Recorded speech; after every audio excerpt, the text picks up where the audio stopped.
Katowice 2025 playoff. I'm back in Belgrade. I'm not gonna be in the arena this year, so I'm gonna be enjoying it the same way you guys do on the stream. But before that, we need to talk about who is actually going to win this event this year. It's has been a crazy event in many ways. I mean, even you look at the kind of bracket, you see there is a lot of teams missing, and most notable, I guess, would be G2, and I mean, people kind of expected Falcons, but not really. Who is missing also Astralis. There is like a lot of teams that are not there, but there is also 3 teams that should definitely be there, and the best teams. 3 best teams right now. They are in the playoffs. That's Vitality, NAVI, both in the semis, and definitely Spirit, who lost that one game after 10-match winning streak, and they lost to NAVI in that crazy game that I can think I did that one on the desk, and now they're facing VP in the quarterfinals for that spot for the semis. And then the other quarterfinals is definitely one of the bangers in a sense of a firepower. That's MongolZ against Eternal Fire. So I guess we can start from there. We have MongolZ Eternal Fire. That's Friday, 4 o'clock in the Spodek. What can we say about MongolZ? These guys have had a kind of decent year in the last, 6 to 8 months, let's say. They started heavily. They won that event. Was it Thunder Peak or something? And have a couple of good finishes. I think they played the playoffs on the major. Can't remember, but I think so, in the quarterfinals. And they looked good this year too. I think they have a pretty strong team. I think they're definitely a top 10 team right now, and they deserve to be in the playoffs. They beat Gamer Legion quite convincingly, and I can't remember who they beat in the second round. Was it who eliminated? No, they beat Liquid and they beat Gamer Legion, but they lost to somebody else. So to maybe NAVI. Yeah, they lost to NAVI in that very last game for the semis. But overall, good performance by them. I think it's just this team is a solid top 10, really good team. Especially, it's very good, especially because they're coming from Asia, and no other team outside of Renegades 2019 and 18 can kind of come close to what these guys are showing, and they're really respectable in that matter. So they have all 5 players that can frag, including Blitz, who is the IGL. So it's just something that's really kind of interesting when it comes to this team. Tactically, they looked better, than most of the Asian teams in history, because they're doing things a little bit differently, and they showed that even in the last year, in the beginning of the year, when they played Katowice, and I think they eliminated Fury or whoever it was back in the day when they were IHC or something like that. But overall, these guys deserved very much to be here. So, I'm happy to see them. But the problem for them can be in the quarterfinals that Eternal Fire is a team. Usually, if they met Eternal Fire, I would say it's a 50-50 game. But right now, EF is in a really solid form. These guys play quite a good counterstrike. They played the Blast Bounty finals, and they lost to Spirit in that 3-1 final, I think. After that comeback on Anubis, that Anubis is probably best on the world right now. Next to maybe Spirit, or I guess Spirit. And I do think that that's their advantage. And MongolZ, I remember in the last year we faced them, I think 2 or 3 times on Anubis. And these guys are not very good on that map. I mean, not very good. When I say that, I don't think they're a tier 1 team on that map. For example, on Ancient, they're much better. On Inferno, on Mirage, they can be really good and dangerous. But on Anubis is one of their weaknesses. Unless they worked a lot on it, I don't think it changed a lot. But from what I saw in this tournament, I think they looked, all right. But like I said, the problem is Eternal Fire. Now, Eternal Fire has played a really good, solid Counter-Strike since they added Jota. Jota is kind of gave them a lot of energy. I feel like, when at least what I saw in the arena, in the Hall of Heroes in Katowice, and it's kind of different from what Calix was giving them, and also his ability to multi-frag and hold down spots is really good. And overall, they did make an upgrade. On top of that, they have Xantares, who is playing really well, like a top 5 player right now, at least in the first month or so. And the only problem I can see for Eternal Fire is that the arena factor, right? Mongols have played in the arena multiple times last year. Eternal Fire might struggle with that. This matchup can go in 3 maps already. I wouldn't give that much advantage to Eternal Fire altogether, but would give them some advantage, at least simply because of the form. If it was like any other circumstance, I would probably say 50-50 and I would pick Mongols. But kind of logic is making me pick Eternal Fire simply because of the current form of multiple players there, especially Xantares, and the fact that they can play Anubis, and they can play both sides of Anubis. We saw them dismantle FaZe, in a very easy fashion. So I would put them there. I would put them in a semifinals. Now the second semifinal is quite kind of easy, especially with the recent news. We saw that Flamus is going to be probably replaced due to visa expiring. I don't even know how the fuck does that happen, but it does happen. I assume they knew the visa would be short period, but they didn't count to be in the playoffs, or God knows like who made the mistake there. But it's a massive mistake because playing in the arena 4v5 pretty much with a coach, or maybe who's going to play as a stand-in. I think Mir is registered, but still, even with Mir, I don't think they have a single chance against Spirit. Even with Flamus, I don't think they have a single chance, because I watched their game for the semis, and I think they were absolutely demolished by Vitality. They had zero chance of winning that game. And after they've been beating G2 and kind of qualifying, and which can be considered a solid result for this lineup right now, considering the circumstances and the fact that Electronic is IGLing again and all this bullshit that we have seen in the last several months from VP, and the money spent on different players, it's just kind of crazy. But if you see that they brought, like, Icy has been, even though he has top rated player on the last 3 months, it's just not that very high, right? It's 112.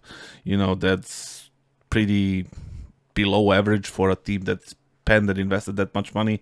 Like I said, without Flamus, with Mir playing, I think they're gonna have zero chance in winning this swap. So we're gonna might as well put Spirit in the semis against Navi. Now, this matchup, the first matchup on the semifinals, would be quite interesting for me, simply because, again, Anubis factor, and the factor that, again, the crowd. I think if Eternal Fire gets through that obstacle and learn to play with the crowd, they can be a really dangerous team.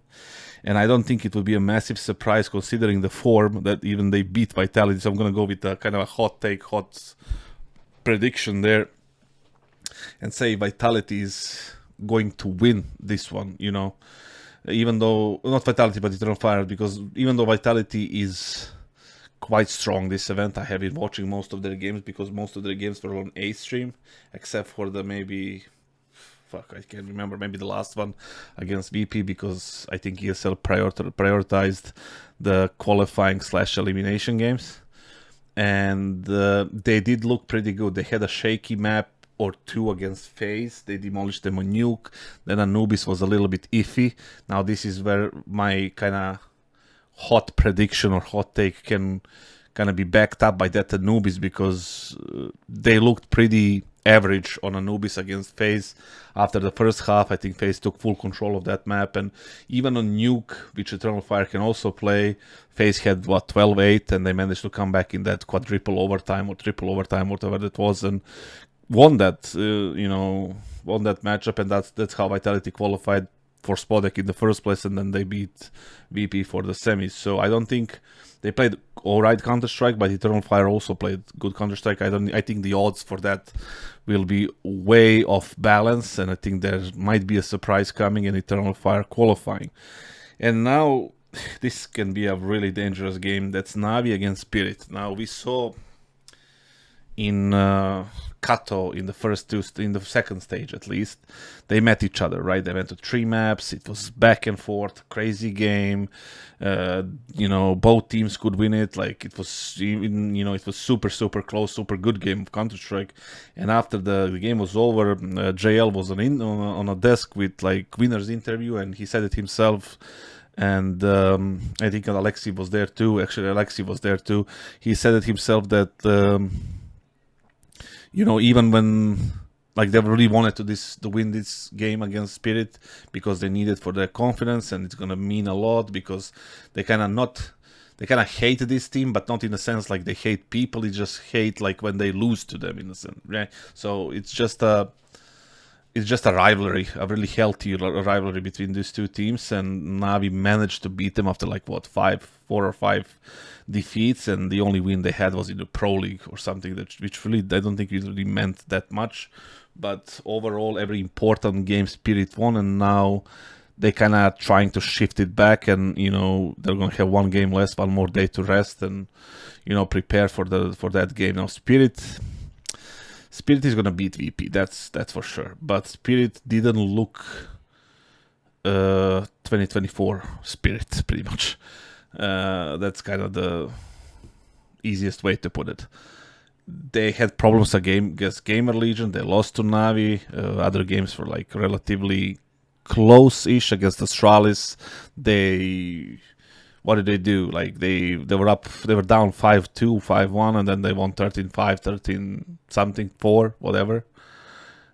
And against Liquid, it was a Diffie nuke as well, like with the nerds who was kind of sick in that game. I mean, like he was he had a cold or something, like a temperature. I don't know what he had, but he wasn't fit to play. That's the point. And they looked shaky in those games. So I do think like Navi is gonna have the advantage here when it comes to Vito. I think it's gonna look pretty much the same: Nuke, Anubis, Inferno, or Mirage, Anubis, Inferno. It's not gonna be different that much since the game in the group stage. So I would like to give advantage to Navi once more. Because I do think they kind of now understand what they need to do, and they got that over like mental obstacle they had against Spirit and beat them in a really good game. And I know people are gonna say that it's kind of hard to beat the same team twice in the tournament, but it's not impossible. And I think considering the form and the fact that they kind of managed to get over that mental obstacle against Spirit, that's gonna help a lot in winning on Saturday, in that semifinals, which leaves us with the grand final, and in my opinion, that's gonna be Eternal Fire and Navi. Even though it would be sick if it was like Spirit Vitality, for example, right? That would be like a massive grand final. I don't think it will. It should be Eternal Fire, Navi, and what can you expect there? That's a best of 5. Navi definitely has the advantage. In the Vito, except for obviously Anubis, I think Navi has much more experience in grand finals. That's going to be the first actual super tier 1 grand final for Eternal Fire. Yes, they played the Blast Bounty, but that's like, a very kind of small grand final compared to this one. When you play in the Spodek, I played in the Spodek twice, and I understand what the crowd is, and how can that affect the game, and I think it will affect them a lot. Simply, it's gonna hit them in the final. Probably it's a best of 5. Katowice, first time there. Most of these players, actually all of them, maybe Voxic, I think he played a couple of with Mouse. He won a couple of kind of events that had like decent crowds and like had this kind of importance. But rest of them, even Xantares, who was in big and in Turkish squads, I don't think he ever experienced something like that. On the other side, you would have Navi, who is a team that played 6 grand finals in a row last year. They have players who were the major MVPs, who won the major, who won the bunch of the different titles. They have players even from the older variation of Navi, older lineup of Navi, like Bit, who was in that, you know, lineup with Bumic and Simple, where they play really well. So a lot of experience there. Even Ime, who won the major, who played another grand final of the major. It's just like too much experience on that side, and not to mention the blade factor, who is always a bonus in a sense, an advantage over the other team when it comes to preparation and game plans and, you know, grand finals for that matter. So definitely, I think that if this ends up being the final, I would say 80-20 in a favor of NAVI, and NAVI is going to take it, and I think that's going to be the first event for NAVI. I don't know what's going to happen after. We also had a lot of disappointments. We can like talk about it some other day, but like Astralis, G2, and Falcons and all these teams, and some good surprises with Gamer Legion and, you know, MongolZ, for example, and you know, even VP at some point. But for now, we're gonna focus on this, you know,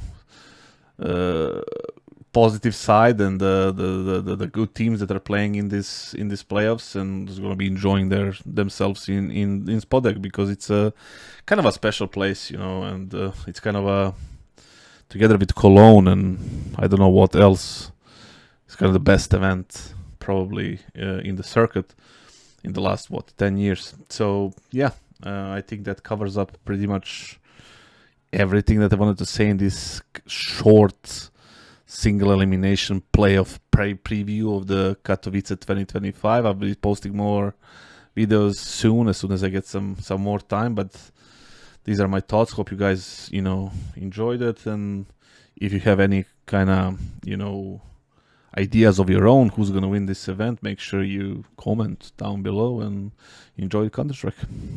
See ya.